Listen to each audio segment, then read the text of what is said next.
잘생겼다, 보기보다 젊게 보인다. 제가 올해 47입니다. 뭐 이런 이야기 많이 해줄 수 있지만 그런 얘기를 듣기보다는 박주성 목사 딱 이렇게 머리에 떠올리면 그 목사님 참 은혜로운 목사님이지, 은혜 있는 목사님이지, 저는 그런 말 듣고 싶습니다. 이권희 목사님도 참 존경하는 목사님이 돌아가신 옥하는 목사님이죠. 옥하는 목사님의 호가 은보입니다. 은보. 여러분, 그 신일교회가 제1회 은보상을 수상한 교회라는 거 아십니까? 자, 아시죠? 그 은보가 뭐냐 하면 옥하는 목사님의 호인데 은혜의 발걸음, 은혜의 발걸음, 그런 뜻이에요. 옥하는 목사님이 여러 가지 후보가 있었어요. 호를 무엇으로 지을 거냐, 이렇게 여러 가지 후보가 있었는데 그 중에 어느 순장님이 목사님은 참 은혜를 사모하고 갈망한 목사님이시고 목회를 해오신 인생의 여정이 은혜가 없으면 이루어질 수 없는 한 걸음 한 걸음이 모여서 이루어진 사역입니다. 그래서 은보, 은혜의 발걸음이라는 호를 지었어요. 옥하는 목사님이 아들을 셋 두었는데 첫 번째 손녀를 봤어요. 첫 아들이 결혼해가지고 딸을 먼저 낳았습니다. 손녀 딸을 낳았는데 이름을 뭐로 지었겠습니까? 뭐라고 지었을까요? 그렇죠, 은혜라고 지었죠. 역시 신일교회 성도들이 똑똑하신 것 같아요. 그래서 이름이 옥은혜입니다. 옥은혜. 많은 이름을 지을 수 있는 선택권이 있지만 제일 소중한 것이 뭐냐, 인생에 있어서 제일 소중한 것이 뭐냐, 은혜를 입는 거라는 거죠. 여러분, 사랑의 교회 지금 이대 목사님을 하고 있는 오정현 목사님도 기도할 때마다 주여 은혜를 주옵소서 이렇게 외치게 합니다. 저희 교회는 주여 삼창은 잘 안 합니다. 주여 주여 주여 이렇게 하지는 않고요. 저희 교회에서는 주여 은혜를 주옵소서, 주여 불쌍히 여겨 주옵소서, 그렇게 기도합니다. 여러분, 왜 목사님들이 목회를 열심히 하고 잘하고 능력 있게 감당하고 하나님이 목회하는 가운데 복을 주시는 삶의 풍성한 사역의 열매를 맺게 하시는 그런 목사님들이 은혜를 그렇게 소중하게 여길까요? 여러분, 은혜 없으면 인간은 아무것도 아니기 때문입니다. 여러분은 왜 그렇게 주일이라도 좀 출근 좀 늦게 하고 하는 날 늦잠이라도 좀 자고 좀 편안하게 쉬었다가 하루를 시작할 수도 있는데 왜 이 아침에 이런 시간에 주님의 전으로 나옵니까? 우리가 은혜가 없으면 살 수 없는 존재이기 때문인 줄로 믿습니다. 여러분, 오늘 이 아침에 예배드리러 나오는데 아내가 등 떠밀어 가지고 나온 분은 저는 없다고 생각해요. 2부 예배나 3부 예배 나오시는 분은 아이고 내가 오늘도 안 나가면 이 한 주간 아내 바가지 때문에 힘들어서 못 살지, 그러고 나온 분이 있을지 모르지만 그래도 이 1부 예배에 나오신 분들은 은혜의 맛을 알기 때문에, 은혜가 없으면 안 되는 것을 인정하기 때문에 나온 줄로 믿습니다. 여러분, 오늘 본문 말씀 한 절을 읽었는데 이 한 절의 말씀에 보면 노아는 여호와께 은혜를 입었더라, 그런 말씀이 나옵니다. 노아는 은혜 입은 인생이었어요. 누구에게 은혜를 입었느냐? 여호와께 은혜를 입었어요. 여러분, 우리가 은혜를 받으면, 은혜를 입으면 한 주간 살아갈 힘과 능력을 공급받지 않습니까? 정말 한 주간 너무 힘들게 삶의 현장 가운데서 부딪혀서 살다가 인생에 수고하고 무거운 짐을 지고 가다가 넘어지고 자빠져서 무릎 깨어지고 허리가 휘청거리고 더 이상 이 짐을 지기가 어려울 것 같아서 주저앉고 싶은 마음이 들다가도 다시 주일 예배를 통해서 말씀을 통해서 은혜를 공급받고 나면 또 한 주간을 살아갈 힘이 우리에게 생깁니다. 그러니까 은혜를 갈망합니다. 그런데 은혜를 입었다, 은혜를 공급받았다라고 하는 데에는, 우리에게 하나님이 은혜를 베풀어 주셨다라고 하는 데에는 하나님께서 우리에게 먼저 은혜를 베푸신 이유와 목적이 있는 것입니다. 특별히 여러분, 오늘 이 8절 말씀은 그러나라는 말로 시작해요. 은혜를 입지 못한 사람들이 있었다는 겁니다. 노아는 하나님께 은혜를 입었지만 노아 말고 다른 사람들은 은혜를 입지 못한 사람들도 있었다는 거예요. 여러분 한번 5절부터 보십시오. 어떤 상황이었기 때문에 그랬을까요? 5절부터 보시면 여호와께서 사람의 죄악이 세상에 가득함과 그의 마음으로 생각하는 모든 계획이 항상 악할 뿐임을 보시고 땅 위에 사람 지으셨음을 한탄하사 마음에 근심하시고 이르시되 내가 창조한 사람을 내가 지면에서 쓸어버리되 사람으로부터 가축과 기는 것과 공중의 새까지 그리하리니 이는 내가 그것들을 지었음을 한탄함이니라 하시니라 그랬어요. 여러분, 노아가 살아가던 세상은요, 죄악이 세상에 가득했습니다. 마음으로 생각하는 모든 계획이 악했어요. 계획이 악하니까 그 계획에서 출발한 모든 행동과 삶의 열매가 악한 열매가 맺힐 수밖에 없는 거죠. 그래서 하나님이 땅 위에 사람 지으신 것을 한탄하시고 마음에 근심하시고 모든 생명을 이 지면에서 세상에서 쓸어버려야 되겠다, 그런 마음을 가지셨다는 것입니다. 여러분, 세상에 모든 사람이 하나님의 마음에 합하지 못한 상황이었습니다. 심판하셔야 되는 상황이었어요. 그런데 노아만은 하나님 앞에 은혜를 입은 겁니다. 여러분, 노아가 하나님께 은혜를 입어서 오늘 방주를 짓는 사명을 받는 소명자로서의 삶을 살아가게 되는데, 노아가 조건을 갖추고 있었기 때문일까요?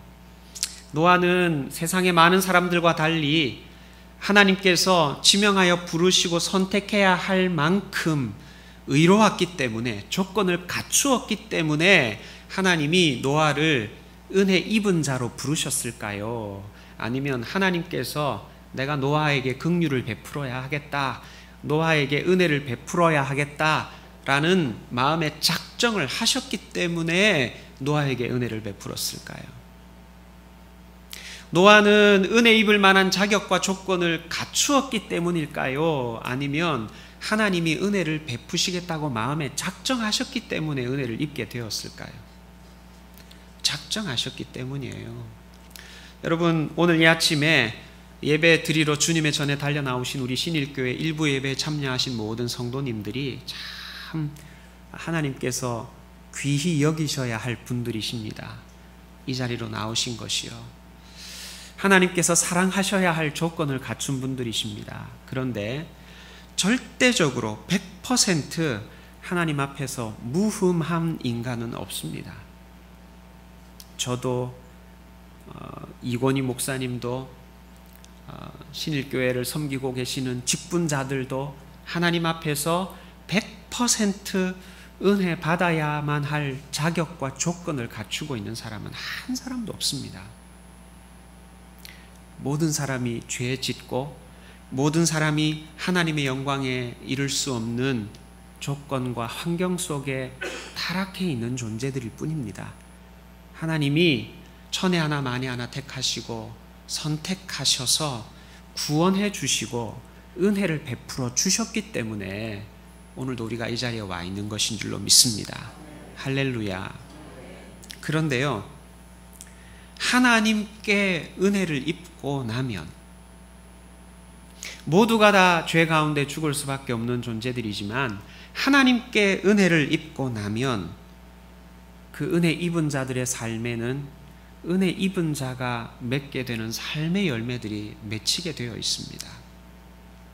하나님이 우리에게 은혜를 베풀어 주셔서 하나님의 은혜 입은 자 되게 하시고 나면 눈물, 콧물 은혜의 감격에 사로잡혀서 자신의 죄를 고백하게 되고 은혜 입은 자로서 어떻게 하면 하나님의 마음에 합한 삶을 살아갈 수 있을까라는 고민을 하게 됩니다. 여러분, 오늘 이 자리에 오신 건 그것 때문이에요. 그렇죠? 하나님이 여러분에게 은혜 베풀어 주시고 나니까 아무런 조건 없는 자, 내 자격과 조건을 가지고는 하나님의 나라의 백성으로 하나님의 나라에 이를 수 없는 연약한 죄인일 뿐인 나를 하나님의 놀라운 은혜로 선택하시고 구원하셔서 자녀 삼아 주신 것이 너무 감사하기 때문에, 내가 하나님의 자녀된 그 기쁨이 내 삶 속에 너무 충만하기 때문에 오늘도 그 기쁨을 하나님께 찬양으로 올려드리려고, 오늘도 하나님께서 나를 선택해 주신 은혜에 감사드리려고 이 자리에 나오신 줄로 믿습니다. 할렐루야. 여러분, 그래서 삶이 바뀌는 거예요. 오늘 9절 한번 또 보세요. 이것이 노아의 족본이라. 노아는 의인이요 당대의 완전한 자라 그랬어요. 여러분, 저 다시 한번 보십시오. 노아는 의인이요 완전한 자이기 때문에 은혜를 입었을까요? 아니면 은혜를 입은 자가 되었기 때문에 세상 사람들과는 다른 삶을 살게 되었고, 은혜를 입은 자가 되었기 때문에 하나님이 기뻐하시는 것을 선택하려 했고, 은혜를 입은 자가 되었기 때문에 당대의 완전한 자처럼 열매 맺는 삶을 살았을까요? 질문이 너무 길어가지고 뭘 처음에 물었는지 모르겠죠. 그죠? 자, 다시요. 의인이고 완전했기 때문에 은혜를 입었을까요? 은혜를 입고 보니까 삶이 바뀌어서 완전한 의인이 되었을까요? 은혜를 입었기 때문이에요. 은혜를 입었기 때문에.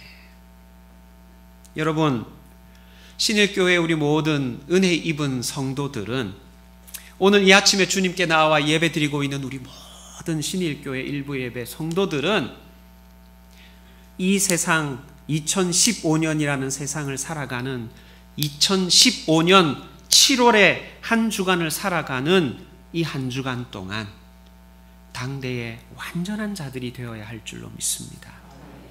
왜 완전한 자가 되어야 합니까? 우리가 무흠하기 때문입니까? 아닙니다. 우리가 은혜 입은 자이기 때문입니다. 우리가 은혜 입은 자이기 때문에 세상에 은혜 없는 자들과는 다른 것을 선택하고 살아가기 때문에 세상의 죄인들과는 달리 하나님께서 예수 그리스도의 보혈의 공로로 죄의 문제를 해결하여 주시고 하나님의 백성 삼아 주셨기 때문에 이 한 주간을 살아가는 동안 의인으로 살아가야 할 줄 믿습니다. 이 한 주간을 살아가는 동안 당대의 완전한 자로서의 삶을 살아가야 할 줄로 믿습니다. 할렐루야. 또 하나, 우리가 하나님 앞에서 은혜 입은 자가 되었다면 우리가 어떤 삶을 살아가야 합니까?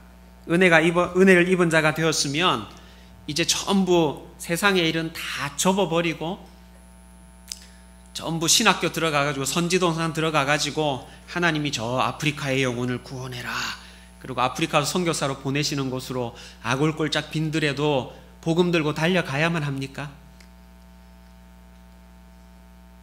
제가 오늘 어려운 질문만 막 하는 것 같아요.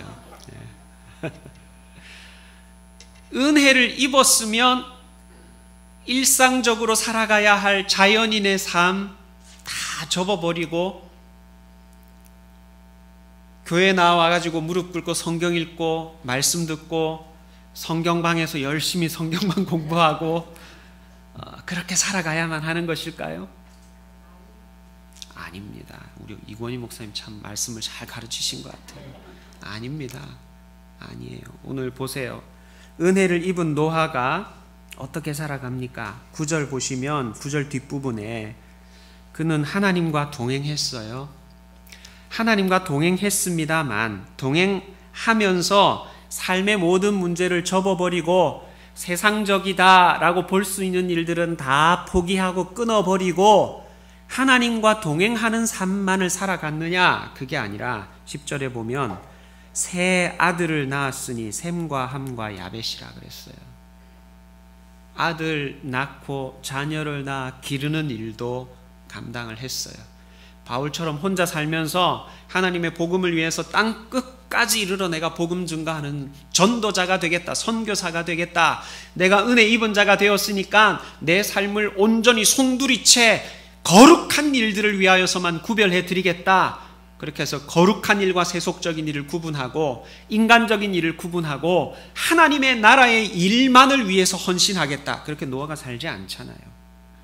자녀를 낳아 기릅니다. 새 아들을 낳아 아빠로서의 삶을 살아갑니다. 그리고 나중에 보면 홍수가 끝나고 난 다음에 9장 20절에도 보면 포도를 경작한 농부가 됩니다.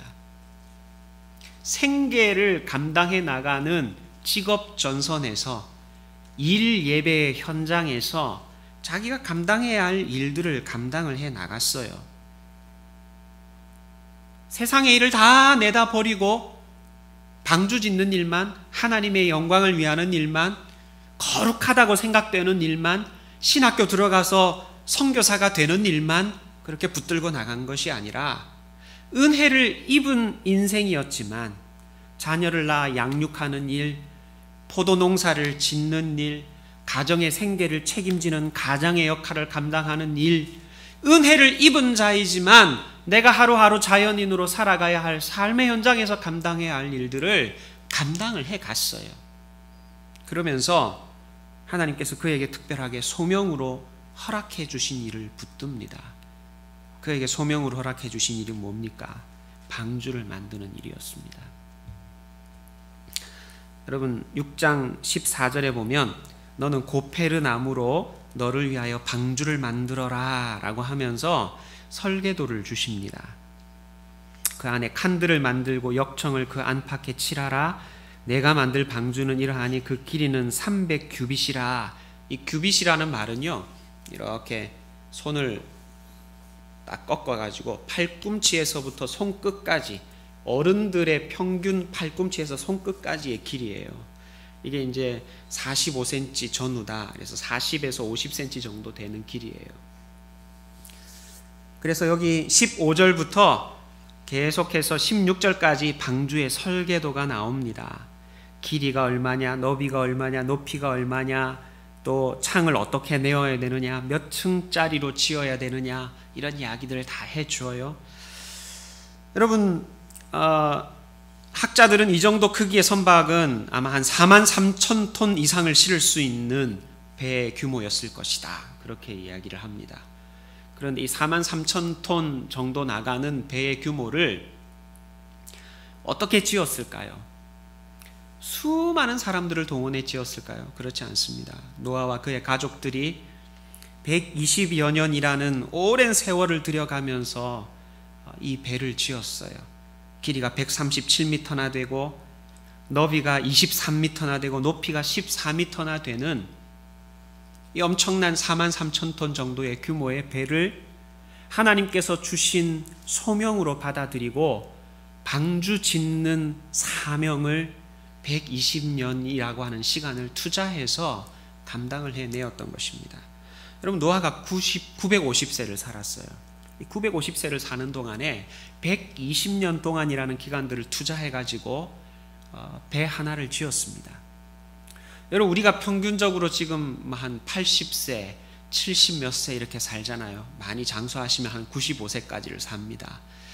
95세를 사는 동안, 노아가 950세를 사는 동안 120년을 투자했으니까 95세를 산다 그러면 한 12년 정도를 투자하는 거예요.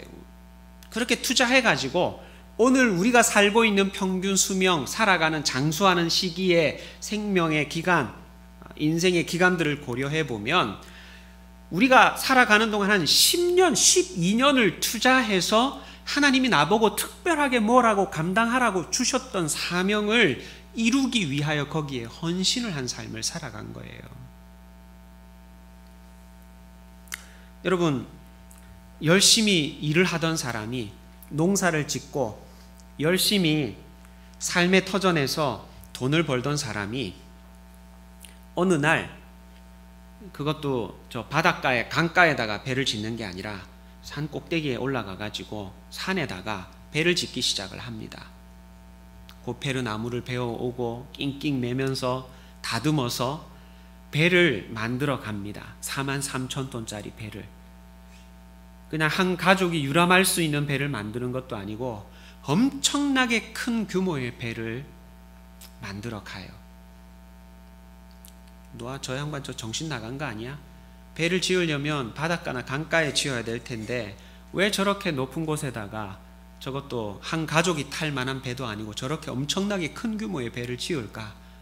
정신이 나가도 한참 나갔나 보다. 생업을 포기하고 먹고 사는 문제들만 해결하면서 저 일을 하고 있어? 저 사람 저거 미친 거 아니야? 라는 이야기를 들으면서 지었을 것입니다.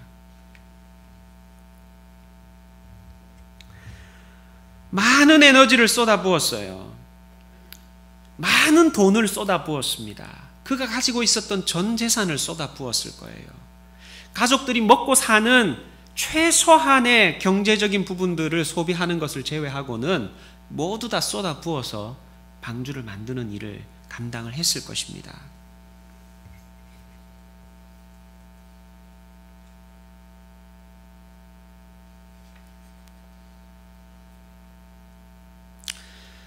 그렇기 때문에 그의 삶에 믿음이 필요했어요. 사람들의 손가락질을, 사람들의 조롱을 다 감당하고도 넘어설 만한 믿음이 필요했어요. 비가 와서 홍수가 나서 여기까지 물이 차오를 것이다라고 말씀하신 하나님의 그 말씀을 믿는 믿음이 필요했어요. 믿음이 없었다면 노아는 120년이라는 세월 동안 사람들이 상상하기 어려울 정도의 규모의 배를 짓는데 자신의 인생을 쏟아붓고 자신의 물질을 쏟아붓고 자신의 에너지를 쏟아부어 집중할 수가 없었을 것입니다. 히브리서 11장 7절 말씀에 믿음으로 노아는 아직 보이지 않는 일에 경고하심을 받아 경외함으로 방주를 준비하여 그 집을 구원하였다. 그렇게 기록이 되어져 있어요. 그에게는 홍수가 보이지 않았습니다. 그에게는 120년이라는 세월이 흘러가는 동안 마른 하늘이었습니다. 그럼에도 불구하고 하나님께서 말씀하신 대로 하나님의 말씀을 믿고 의지하고 하나님을 경외하는 마음을 가지고 순종하고 한 길 가는 순례의 길을 걸어서 가족을 구원해낼 수 있는 방주를 만들어냅니다.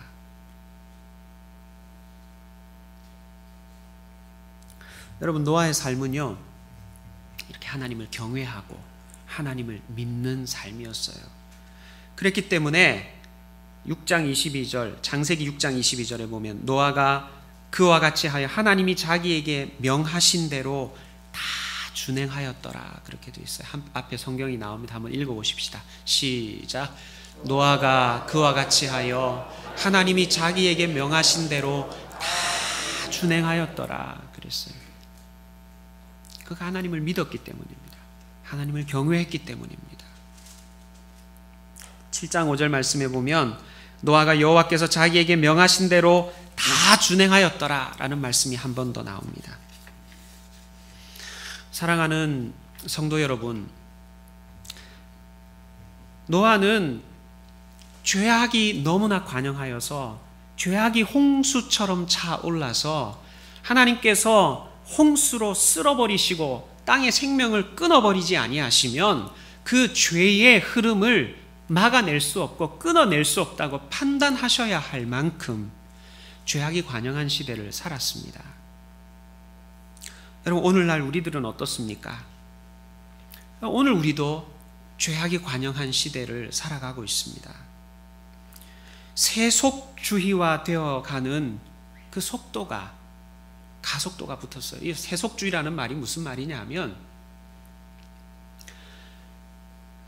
세상 사람들이 살아가는 교육의 영역, 직업의 영역 이런 곳에서 종교적인 것들을 다 빼버리는 겁니다. 신앙적인 영역들을 다 빼내어 버리는 겁니다. 여러분, 예수를 믿는 사람에게 직장은 예배를 드리는 곳입니까? 돈을 버는 곳입니까? 질문을 너무 어렵게 했나 봐요. 여러분, 예수 믿는 사람에게, 은혜 입은 사람에게 일터도 예배 드리는 곳입니까? 돈 버는 곳입니까? 일터도 예배 드리는 곳입니다. 집에서 된장찌개 끓이고 김치 담고 하는 것은 세상의 일을 하는 겁니까? 거룩한 일을 하는 겁니까? 거룩한 일을 하는 겁니다.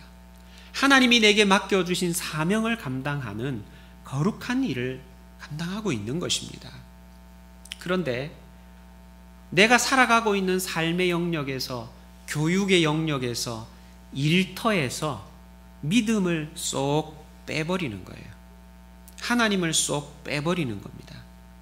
그게 세속주의입니다.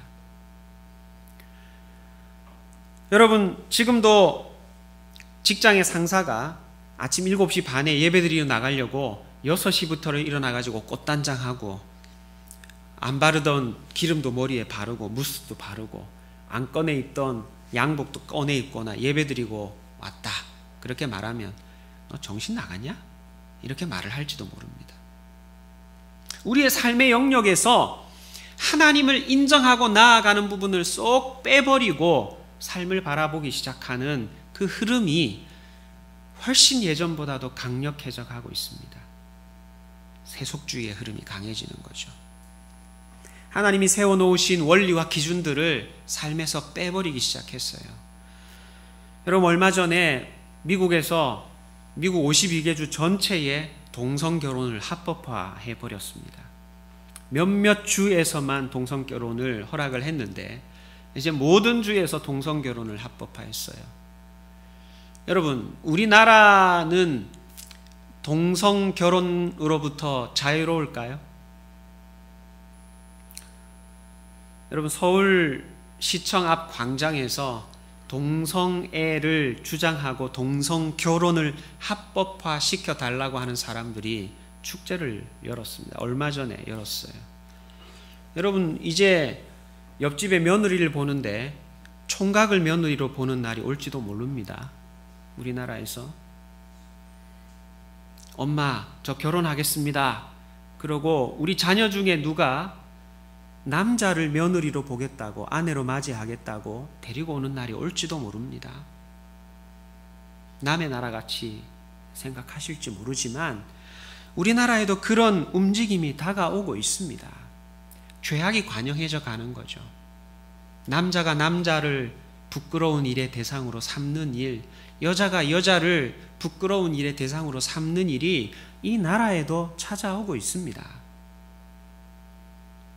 김조광수라고 하는 영화 감독이 어떤 남자랑 결혼을 하고 이걸 혼인신고를 받아달라고 해서 지금 법정 소송을 하고 있습니다. 이게 남의 이야기 아니라 우리나라의 이야기입니다. 여러분, 이런 세속주의의 흐름이 교회 안으로도 들어오고 있어요. 우리 신앙의 다음 세대들도 영향력을 받고 있습니다. 제가 어제 저희 집의 아이가 어떤 모임에 가기 전에 직업의식조사라고 하는 것을 인터넷에서 조사하라고 하는 내용들을 보게 되었어요. 인터넷에서 쭉 조사하는데 제가 옆에 앉아서 이렇게 선택하는 걸 보니까 남자는 밖에 나가서 일을 하고 여자는 집에서 가정일을 해야 한다. 어떻게 생각하느냐? 그렇게 생각하지 않는다. 이렇게 딱 선택하더라고요. 저희 집 아이도요. 예전에 여러분들이 자라나실 때는 남자는 일하고 여자는 가정을 책임지는 그런 전통적인 사고가 여러분들의 머릿속에 있었겠지만 이제는 남자와 여자가 동등하다라고 하는 교육을 학교에서 받습니다. 아이가 또 질문하는데 선택을 해요. 남자가 선택할 직업과 여자가 선택할 직업이 다르다고 생각하느냐? 아니다. 이렇게 딱 찍었어요. 선택을 합니다. 여러분, 우리 아이들의 의식이 많이 바뀌고 있어요. 여러분, 이제 미국에서 동성 결혼이 합법화되고 나면요, 동화책을 읽는데 한 집에 남자 둘이 아이를 기르고 있는 동화책을 읽어줘야 합니다. 동성 결혼이 배경이 된 동화책을 읽어주지 않으면 그 교사는 감옥에 들어가게 되어 있습니다. 교회에서 동성애가 하나님의 뜻에 어긋난다라는 설교를 하면 목사님이 고소를 당합니다. 동성 결혼을 하겠다는 남자와 남자, 여자와 여자가 교회에 와서 목사님께 결혼 주례를 해달라고 하는데 결혼 주례를 거부하면 감옥에 들어가야 됩니다. 그래서 동성애를 합법화한 주에서는 아이들이 동성 가족이 살고 있는 모습 동영상을 보면서도 전혀 이상함을 느끼지 않아요. 동성애가 자유롭다는 겁니다.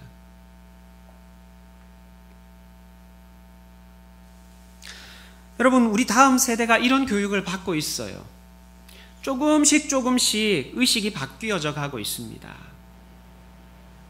그리고 이런 것이 합법화되면서 법적인 논쟁으로 비화되어져 가면서 인권이라는 문제로 포장이 되어져서 우리 아이들의 삶 속에, 생각 속에, 결정 속에 영향력을 미쳐가기 시작을 할 겁니다.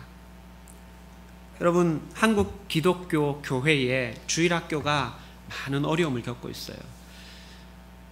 신일교회가 속한 교단이 합동측 교단입니다. 이 합동측 교단에 전국에 12,000여 교회가 있습니다. 12,000여 교회 가운데 지금 주일학교가 없는 교회가 한 6,000여 교회나 됩니다. 주일학교가 아예 없는 교회가 6,000개 정도가 된다는 통계가 나와 있어요. 1995년에 비해서 2014년도에 전국에 있는 교회 주일학교 학생 수가 몇 명이냐 조사를 해보았더니 42%나 줄었어요. 100명 모이던 데는 42명밖에 안 모이는 겁니다. 1995년도에 100명 모이던 주일학교가 2013년이 되어 나서는 42명이 줄었어요. 그래서 58명밖에 안 모이는 겁니다. 100명 모이던 교회가. 신일교회 주일학교는 어떤지 모르겠습니다. 신일교회는 이권희 목사님 모시고 나서 작년 성도들도 부흥하고 주일학교도 더 부흥해서 성장했는지는 제가 모르겠습니다. 그런데 우리나라 합동측 교단의 전체 교회의 주일학교 학생 수를 따져보면 1995년도에 100명 모이던 것이 2013년도에 58명밖에 안 모이는 것으로 줄어들어 버렸어요. 이게 자녀들을 적게 낳았기 때문에 그런 것도 있습니다. 인구 감소가 되어가는 부분도 있어요. 그런데 주일학교 아이들이 줄어드는 속도가 인구가 줄어드는 속도보다 3배나 빠릅니다. 여러분, 오늘 집사님 기도하시면서도 신일교회의 여름 성경학교에 대한 기도를 하셨어요. 여러분, 죄악이 관영한 그 시대에 노아는 한 영혼이라도 구원해 내려고 죄악의 물결에 떠내려가지 않게 하려고 120년이라는 시간을 투자하고 43,000톤 규모의 배를 만들어내기 위해 생계를 유지해 가는 것만, 필요한 필수적인 것만 사용하면서 자신에게 주어져 있는 물질을, 에너지를, 시간을, 자원을 쏟아 부어서 방주를 만들어냅니다. 그러고 난 다음에 얼마나 많은 영혼을 구원해내었죠? 한 100명, 200명이라도 구원해냈습니까? 노아의 가족 8명밖에 구원을 얻지 못했습니다. 여러분, 제가 지난주에 미얀마에 단기 선교를 다녀왔어요. 저희 교회에 집사님, 권사님 4분이 직원들 한 1,100명이 근무를 하는 와이셔스 공장의 사장으로 일을 하면서 가두리 양식장, 이렇게 가두어 놓고 1,100명을 공장에 가두어 놓고 불러다 놓고 가두리 양식장을 만들고 거기서 한 명씩 복음을 증거하는 전문인 선교사의 사명을 감당하고 계세요. 64세 부부십니다. 이분이 가서 이런저런 이야기를 하다가 저한테 해주신 말씀 저 깜짝 놀랐어요. 목사님, 제가 질문을 하나 하겠습니다. 그러면서 저한테 물어요. 선교 현장에서 한 영혼을 구원해내기 위해서 평균적으로 얼마만큼의 돈이 드는 줄 아십니까? 저한테 물었어요. 그래서 한 2천만 원, 3천만 원 드나요? 여러분 2천만 원, 3천만 원이면 작은 돈입니까? 큰 돈입니까? 큰 돈이죠. 그래서 2천만 원, 3천만 원 정도 드나요?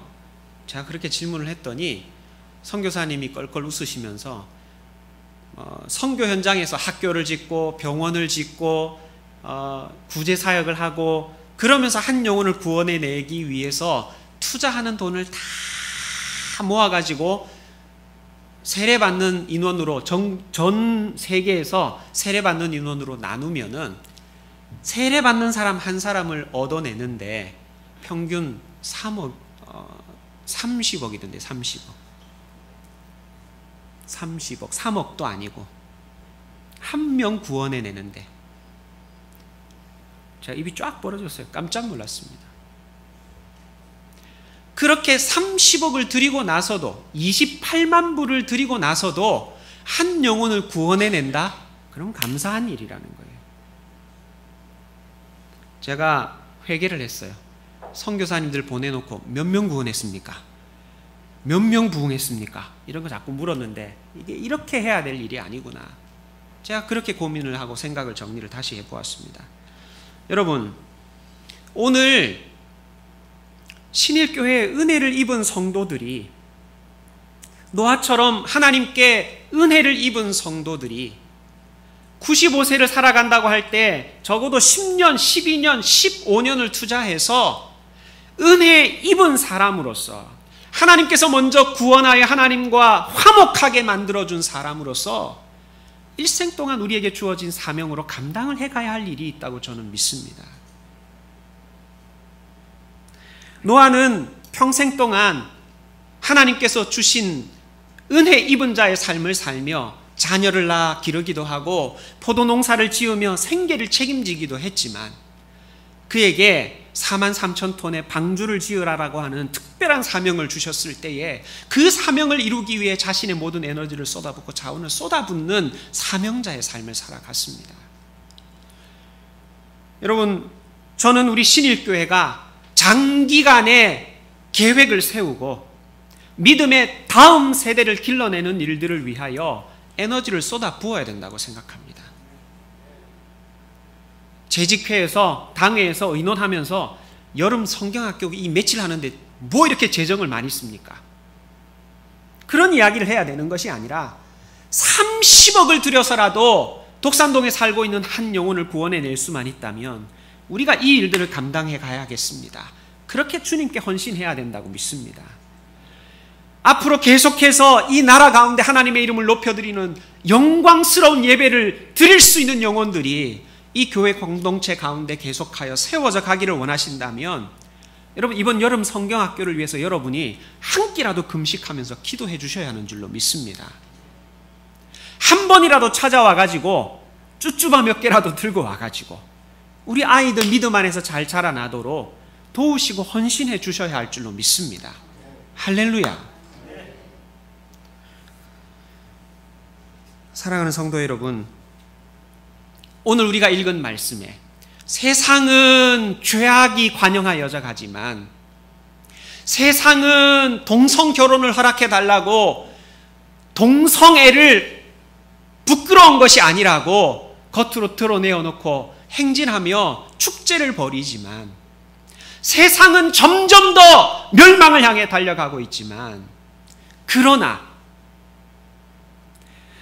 오늘 이 주일 첫 예배에 하나님의 이름의 영광을 찬송하기 위해 나온 신일교회 성도 여러분은 하나님께 은혜를 입은 줄로 믿습니다. 세상의 많은 사람들은 죄악을 향하여 달려가고 있지만 신일교회 공동체만은 하나님께 은혜 입은 공동체인 줄로 믿습니다. 하나님께서 주시는 영혼을 구원해내기 위하여 허락하여 주시는 방주를 만들어가는 그 사명을 이번 여름 성경학교 행사들을 통해서 11월에 있을, 하반기에 있을 새 생명 축제라고 하는 귀한 사역을 통해서 여러분 온전하게 이루어 가실 수 있는 믿음의 공동체 되시기를, 은혜 입은 자들의 공동체 되시기를 간절히 소원합니다. 같이 한번 기도하겠습니다.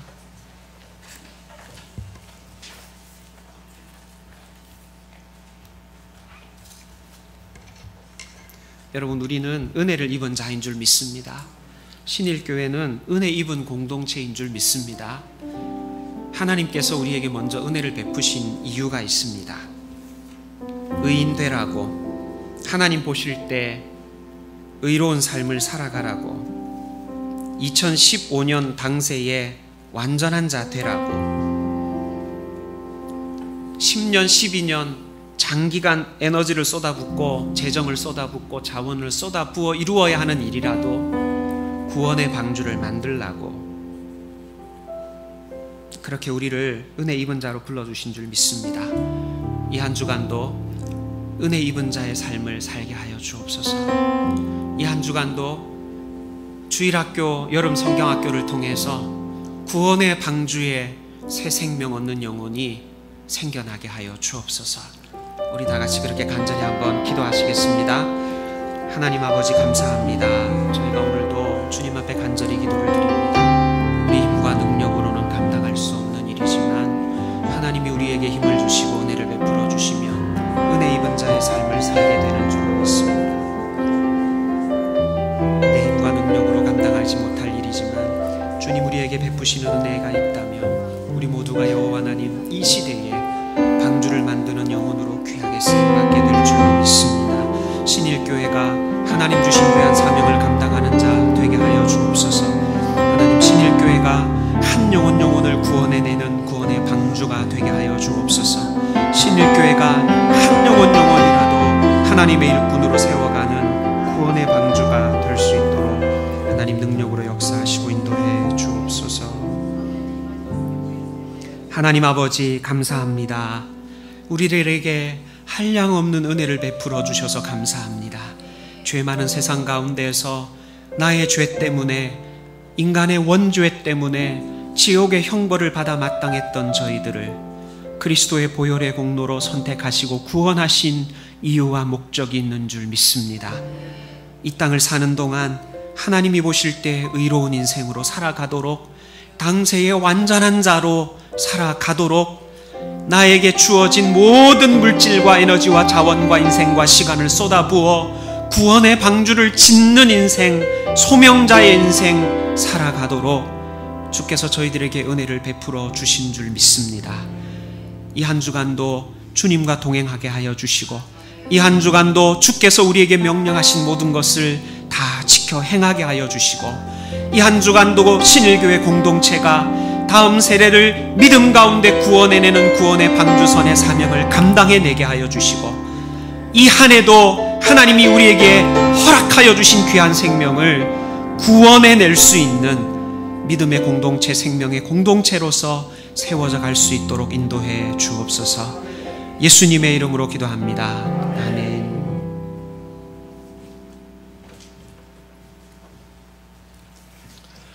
네, 우리 이 시간에 마지막으로 찬양하겠습니다. 우리에게 소원이 하나 있네.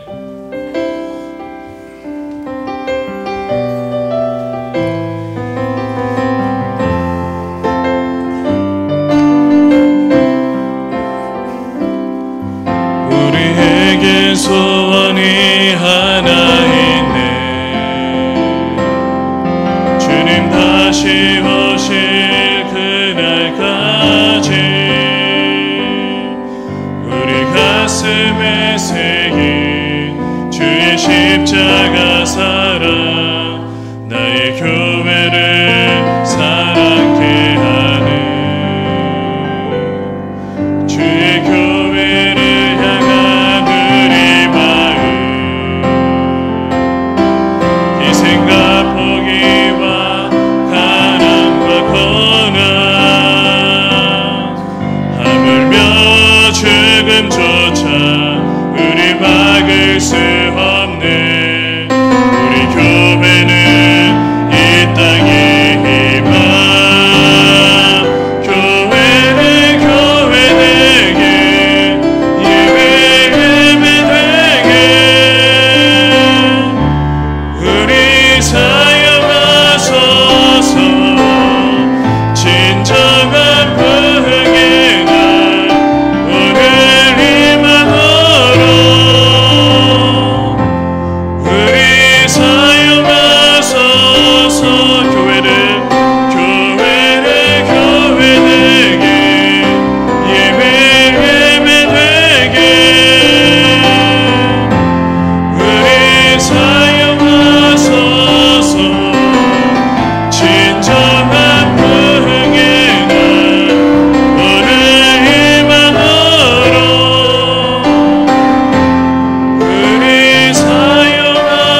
이제는 우리 주 예수 그리스도의 무한하신 은혜와 하나님 아버지의 극진하신 사랑하심과 성령 하나님의 감화 감동 교통 충만하신 귀한 그 은혜가 정말 은혜 입은 자로서, 하나님께 은혜 받은 자로서 우리의 삶을 아름답게 살아들기를 소원하는 우리 사랑하는 성도님들, 그리고 그에 속해 있는 모든 가족, 직장 동료, 사업 동료, 모든 관계 맺는 모든 사람들 머리 위에 이제부터 영원토록 항상 함께 있을지어다.